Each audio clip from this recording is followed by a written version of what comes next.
Halo semuanya, semoga yang sedang menonton video ini berada dalam keadaan yang sehat walafiat. Perkenalkan, nama aku Crescentia Joycelyn Siahaan. Kalian bisa manggil aku Selin atau enggak Crescentia. Dan nama aku Evelyn artinya Hartanto, kalian juga bisa manggil aku Evelyn. Nah, kita adalah mahasiswa teknik sipil dari Universitas Bina Nusantara. Salam kenal ya semuanya. Pada video kali ini, kita berdua akan menjelaskan mengenai salah satu infrastruktur peninggalan pemerintahan kolonial Hindia Belanda, yaitu Bendungan Katulampa. Seperti yang udah dikatakan sama Celin, kali ini kita akan menjelaskan mengenai Bendungan Katulampa. Bendungan Katulampa berlokasi di Kelurahan Katulampa, Kota Bogor, Provinsi Jawa Barat.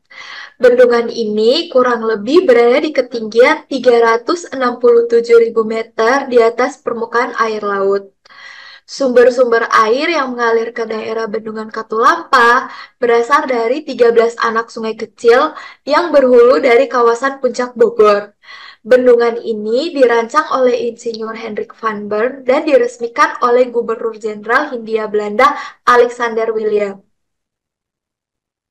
Bendungan ini tuh mulai dirancangnya pada tahun 1889, dibangun pada 16 April 1911, dan selesai dibangun pada awal Oktober 1912.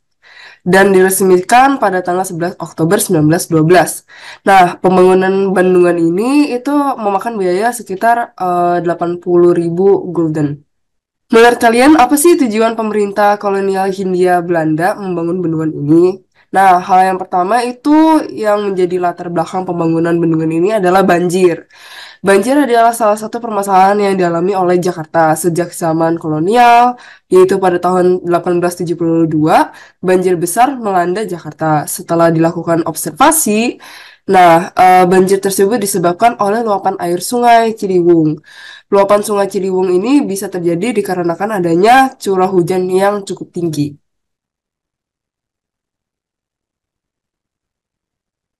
Sejak dibangun, Bendungan Katulampa menjadi peringatan dini atas air yang akan mengalir ke Jakarta.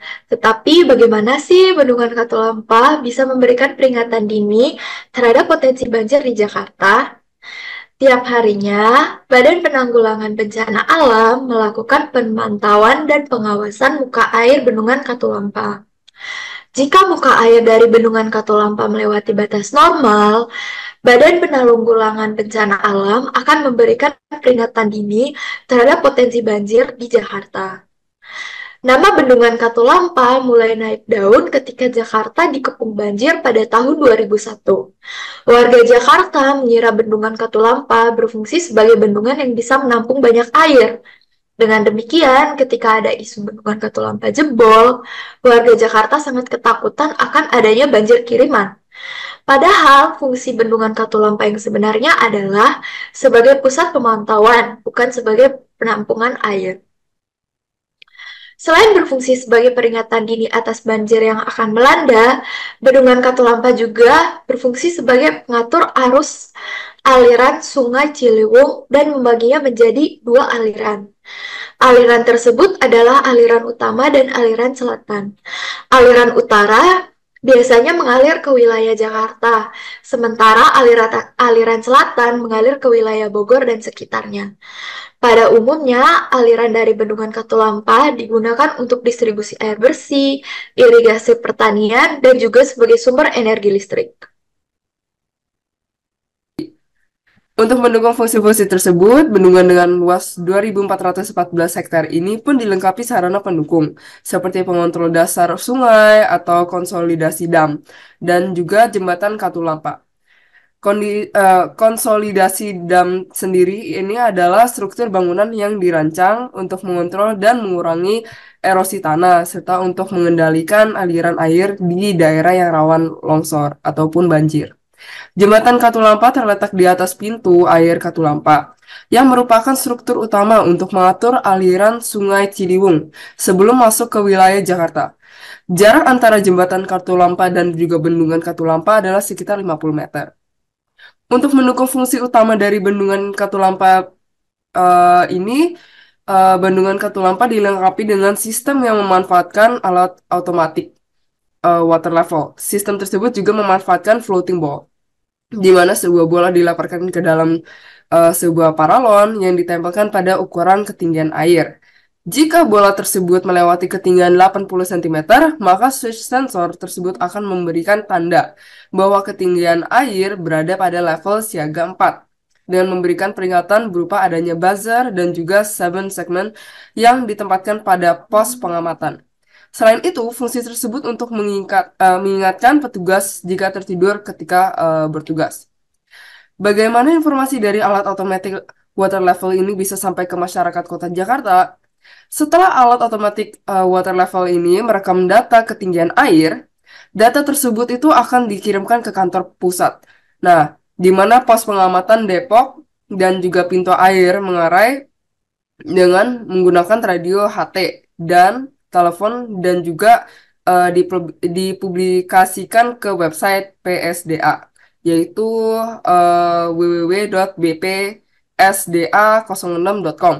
Nah, pada website ini terdapat data ketinggian air dan live streaming karena CCTV pada bendungan Katulampa. Provider yang digunakan untuk komunikasi data dan juga internet yang digunakan untuk mendukung hal tersebut adalah provider Indosat IM3. Next. Semua air yang telah ditampung di bendungan Katulampa akan dialirkan ke daerah Jakarta melewati dua aliran, yaitu aliran Katulampa Depok Manggarai serta aliran untuk irigasi melewati Katulampa Keramat Jati Cililitan. Untuk aliran Katulampa, lalu melalui Depok, lalu melalui Manggarai, itu menggunakan 11 pintu air, di mana 3 pintu menggunakan daun pintu hidrolik, 6 pintu tidak menggunakan daun pintu dengan tiap pintu mempunyai beda ketinggian 10 cm, sedangkan untuk 2 pintu terakhir digunakan untuk pengurasan bendungan, di mana salah satunya itu dipakaikan daun pintu dan pintu yang lainnya tidak menggunakan daun pintu. Sementara itu, untuk aliran irigasi yang lebih kecil menggunakan jalur Katulampa, Kramajati, Cililitan. Aliran ini menggunakan 5 pintu dengan daun pintu berukuran 1 meter dan lebar 1,5 meter. Air pada aliran ini dialirkan ke daerah Jakarta melalui sungai yang berukuran 12 meter. Semua daun pintu pada bendungan digerakkan dengan cara manual, yaitu dengan memutar tuas pintu yang berbentuk seperti kemudi kapal. Akan tetapi, cara ini tidak efektif karena membutuhkan tenaga yang cukup besar untuk memutarnya. Melihat keadaan ini, Dinas PSDA atau Pemeliharaan Sungai dan Danau selaku penanggung jawab bendungan bekerja sama dengan alumni ITB yang telah bekerja pada Dinas PSDA membuat sebuah alat hidrolik untuk menggerakkan daun pintu tersebut. Kuis pertama, siapa yang meresmikan bendungan Katulampa? Apakah A. Alexander Willem, B. Dirk Durfer, C. Johannes Kemphuis, atau D. Anthony van Diemen? Kita tunggu kali ya. Jawabannya adalah A. Alexander William. Oke, lanjut. Berikutnya adalah kuis kedua. Berikut ini yang bukan merupakan fungsi dari bendungan Katulampa adalah A. Distribusi air bersih, B. Irigasi pertanian, C. Sumber energi listrik, D. Sebagai tempat penampungan air. Oke, jawabannya ternyata D, teman-teman, sebagai tempat penampungan air. Next. Soal ketiga, kapan bendungan Katulampa dirancang? Apakah A. 1872, B. 1912, C. 1889, atau D. 1900? Ternyata jawabannya adalah Nah, jawaban yang benar adalah Bendungan Katulampa dirancang pada tahun 1889. oke. Iya, Berikut ini yang merupakan arah aliran air bendungan Katulampa, yaitu apakah A. Katulampa lalu ke Bogor lalu ke Manggarai, atau B. Katulampa Depok lalu ke Manggarai, Atau C. Katulampa Depok lalu ke Cililitan. Atau Delta Katulampa Cililitan ke Kramat Jati. Jawabannya apa, Cel? Nah, jawaban yang benar adalah B. Katulampa ke Depok, lalu ke daerah Manggarai. Oke, lanjut. Berikutnya adalah pertanyaan kelima. Berikut ini yang bukan merupakan fasilitas pendukung yang berada pada bendungan Katulampa adalah A. CCTV, B. Konsolidasi dam, C. Jembatan Katulampa, D. Gorong-gorong. Jawabannya, Yang Delta, gorong-gorong.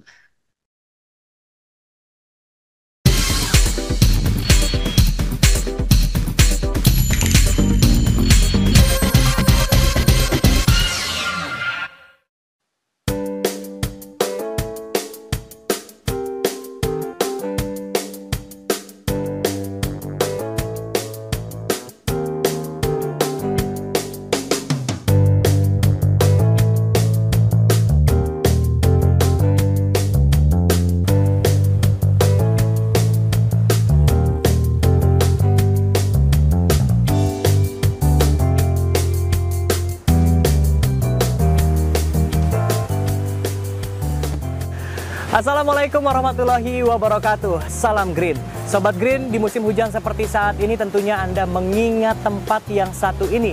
Dan fungsinya pun kian vital, yaitu sebagai pemberi peringatan bahaya banjir bagi daerah-daerah yang dilalui oleh aliran sungai Ciliwung. Ya, Bendung Katulampa. Dan bersama saya Haikal Saputra, kali ini kita simak reportase berikut ini.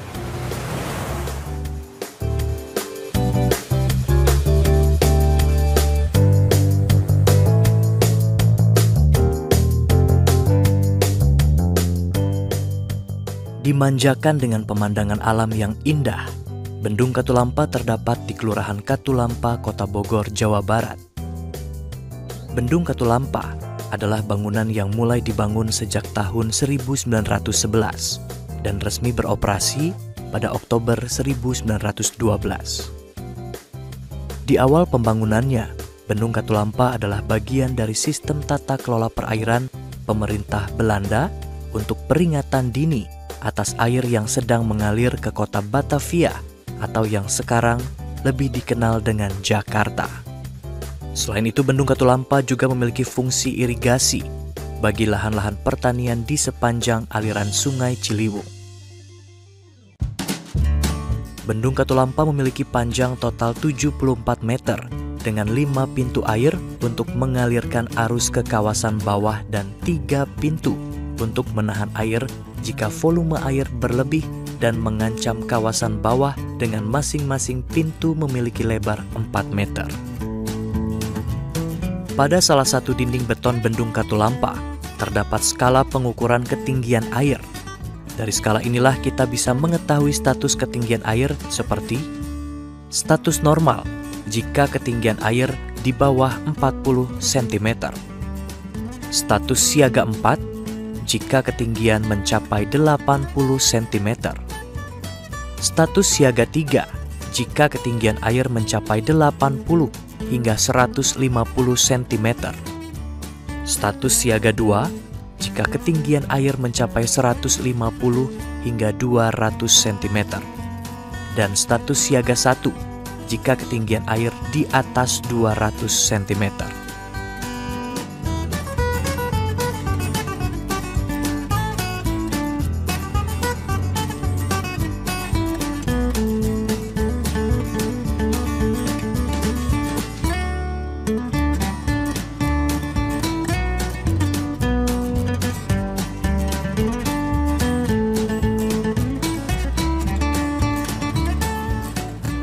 Ya Sobat Green, selain memiliki fungsi yang vital yaitu sebagai pemantau debit air, ternyata di daerah Katulampa juga terdapat sebuah jembatan yang menghubungkan warga yang akan melintasi dari Kelurahan Katulampa menuju Jalan Raya Tajur.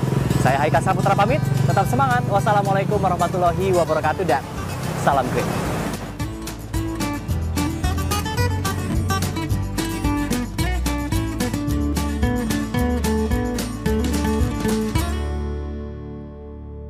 Oke teman-teman, sekian video aku dan Evelyn mengenai Bendungan Katulampa. Semoga video ini bisa menambah pengetahuan teman-teman sekalian. Mohon maaf bila ada kesalahan dalam penggunaan kata dan juga istilah. Sekian dari kami. Terima Terima kasih kasih banyak. guys.